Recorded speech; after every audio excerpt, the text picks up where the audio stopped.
Rapidinho, antes da gente começar o vídeo, deixa eu te apresentar um serviço interessante que tá patrocinando aqui o nosso canal. É o Prime Pass, esse cartãozinho que eu tô aqui escondendo os números para vocês não me fraudarem, mas que se você pagar mensalmente, você pode ter o seu. Com ele você pode ir ao cinema de acordo com o plano que você escolheu pagar lá mensalmente. Então tem planos que concedem você ir uma vez ao cinema por semana, tem planos que concedem 2, 3, 1 todo dia, 3D, sala VIP, macro XE, etc. Enfim, acesse aqui embaixo o link que tá nessa descrição. Por favor, acesse exatamente o link que tá nessa descrição e conheça o Prime Pass. Eu fico louco, a vida de Christian Figueiredo aqui do YouTube, tem canal no YouTube de mesmo nome, Eu Fico Louco com K, tem livro, é um sucesso, o cara é um estouro desses youtubers, chamados youtubers teen, mas eu não gosto tanto dessa denominação, ele talvez seja de maior sucesso ou um dos de maior sucesso. Aqui a gente tem uma jornada de um adolescente que tá entre um triângulo amoroso, tá ali sendo rejeitado por colegas da escola, que muita gente chama de bullying, porque é muito magro, ou porque é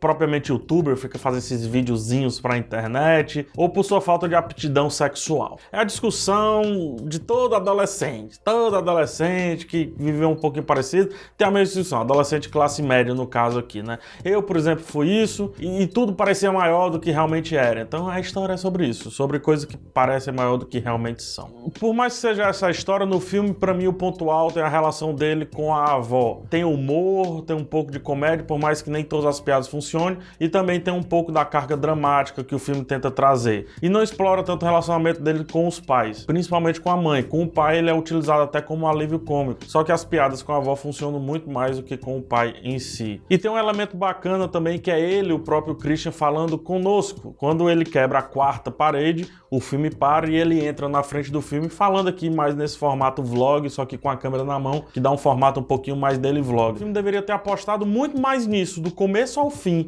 ou até definido todo o seu roteiro e toda a sua cinematografia nisso, nesse lance da inserção do personagem principal, quebrando todo o tempo a quarta parede, como por exemplo faz o Deadpool, como por exemplo faz House of Cards, Curtindo a Vida Adoidado. E se você pegar em filmes de anos 80, né, trazer aquela estética, esse lance da parede ser quebrada, poderia conceber ao filme muito mais ritmo.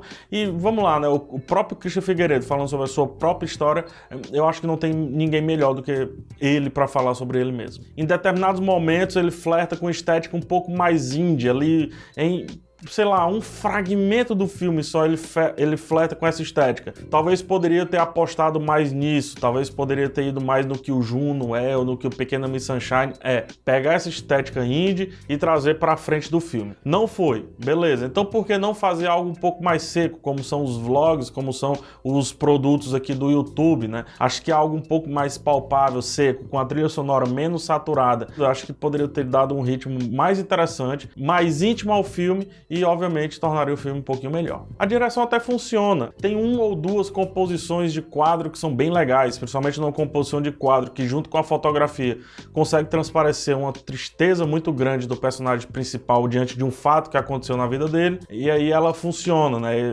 Direção e fotografia funcionam, mas quando precisa do elenco para dar texto, fica tudo muito truncado, sobretudo algumas atrizes e atores que estão visivelmente respirando para fazer o texto caber em sua fala, o que então não concede o desenrolar das histórias uma naturalidade. Eu acho que o gaguejo, isso que está acontecendo agora, quando eu estou falando com vocês, né, o gaguejo, o errar o texto, a vírgula fora do lugar e tudo mais, dá naturalidade, é orgânico, é real. Faltou isso, o texto é muito marcado, como eu costumo dizer. E por fim, o que mais me incomoda, e me incomoda por toda a projeção, é o monotema.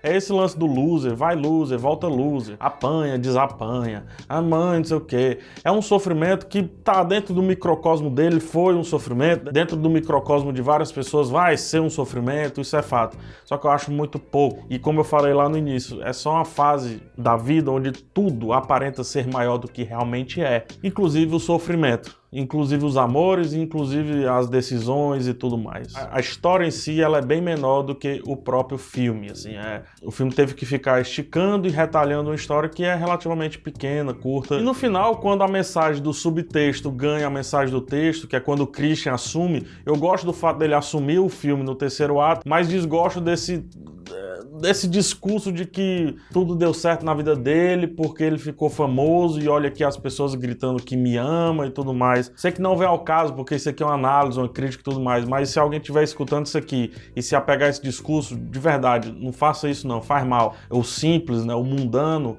o linear, como eu costumo falar várias vezes essa palavra, eles funcionam também, eles trazem um tipo de sucesso, um sucesso que não é feio, é acanhado, mas não é feio. O sucesso de acordar todo dia, ter seu emprego, de acordar todo dia e poder pagar ou sua casa, ou seu aluguel, ou suas contas, ou o que quer que seja, isso é real. E no final, assim, se todo mundo for famoso, acaba ninguém sendo famoso, entendeu? A discussão de fama que o filme tá no subtexto, que ganha o texto principal, principalmente no terceiro ato, acho um pouco perigoso. Sobretudo para o público que o filme fala, que estão passando as mesmas coisas que o Christian passou, coisas que eu passei, ou até em nível maior, mas que, não, você não precisa subir num palco para só assim vencer na vida. E é isso, pro filme eu dou apenas 1,5 estrelas. Tem uma direção que tenta, mas não consegue, tem um roteiro extremamente retalhado, que tentou dar uma linearidade para a história, que não consegue, vide o fato da história ser muito, muito curta para um filme de quase as suas 2 horas. O próprio Christian Figueiredo me parece muito mais interessante do que a sua história e o seu filme. E esse discurso final, cuidado. E não sei se é um discurso do próprio Christian, mas foi um discurso que o filme trouxe. Então tô me apegando a isso. É isso, comenta aqui embaixo, me dá a sua opinião, me diz o que é que você achou. Se gostou, dá joinha, se não gostou, dá dislike. Um beijo no coração de vocês, até o próximo vídeo, tchau.